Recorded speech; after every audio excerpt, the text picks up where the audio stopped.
fanático de Gustavo Petro, por favor no veas este video, pero tampoco me vayas a insultar. Gustavo Francisco Petro Urrego es oriundo de Ciénega de Oro, Córdoba, es economista y desde aquí empiezan las irregularidades. Una investigación adelantada por El Espectador en el 2016 concluyó que 3 de sus títulos eran falsos, no los había terminado. Sobre su maestría en la SAT, él explica que se agarró con un profesor y por eso no la pudo terminar. Sobre el doctorado que presume en su libro de la toma del Palacio de Justicia, resulta que solo hizo 2 semestres. Lo que estudió fue un diplomado, lo que según él aplica como especialización en Colombia, pero aún así en su libro dice PhD en Bélgica. Por favor, doctor Gustavo Petro, economista, ¿cómo le digo? Por favor, aclárele al pueblo colombiano qué fue lo que estudió y deje de engañarnos.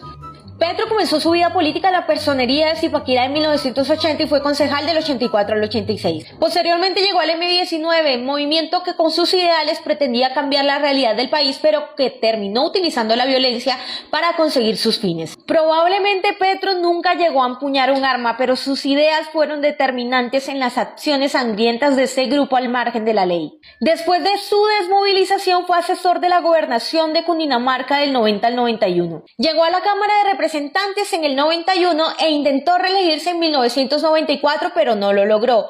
Posteriormente fue nombrado por Ernesto Samper como agregado diplomático en Bruselas. Regresó a Colombia en el 97 para lanzarse a la alcaldía de Bogotá, pero le fue como perro en misa. En el 98 se lanzó nuevamente a la Cámara de Representantes, logró su cometido, se hizo reelegir en el 2002 y finalmente en el 2006 fue senador de la República. Pero Petro, su merced, ha vivido el pueblo por más de 50 años. Bueno, pero parece que hizo bien su trabajo como senador porque destapó escándalos como la parapolítica y vínculos de senadores y políticos importantes con las FARC.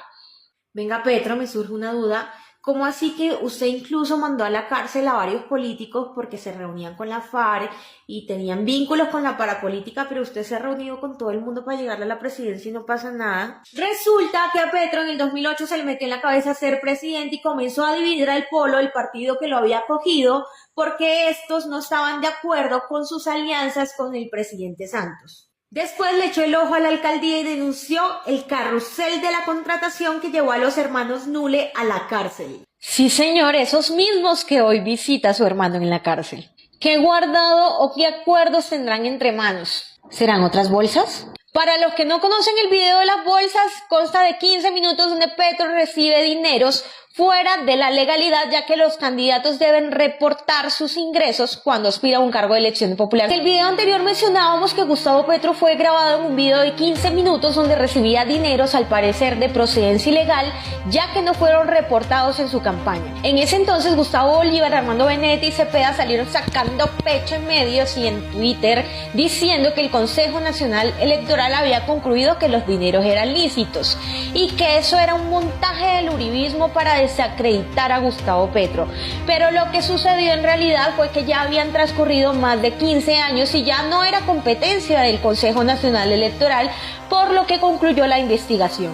Bueno, pero mejor hablemos de tu trayectoria política de más de 50 años, donde ha trabajado arduamente, ha hecho control político, ha denunciado y ha aprobado muchos proyectos de ley en favor de los colombianos.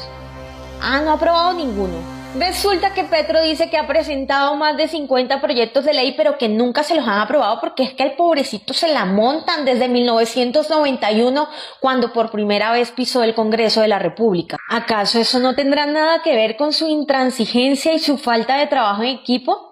Bueno, pasemos a su trayectoria en la alcaldía de Bogotá del 2012 al 2015, donde prometió varias cosas y probablemente sí pudo trabajar. Pero resulta que prometió una red de metro pesada de más de 41 kilómetros que nunca hizo. Prometió 7 kilómetros de metrocable para barrios de difícil acceso, pero solo se construyeron la mitad y fueron entregados en la alcaldía de Peñalosa. Prometió Transmilenio por la avenida Boyacá, pero solo fueron entregados los estudios. Prometió tranvía por la séptima, pero yo no los veo. Prometió 1000 jardines infantiles. Entregó 6, 4 construidos por él y 2 que venían de la administración de Samuel Moreno. Prometió 1000 colegios y solo entregó 25, 10 que ya existían, 8 que terminó, que venían de la administración anterior, 7 colegios privados que luego convirtió en público, pero ninguno de los que había prometido. Esto sí que da tristeza. Prometió 2 nuevas sedes de la Universidad Distrital, ninguna se terminó en su administración, sino que fue terminada en la administración de Peñalosa, la sede de Bosa, que tuvo sobrecostos.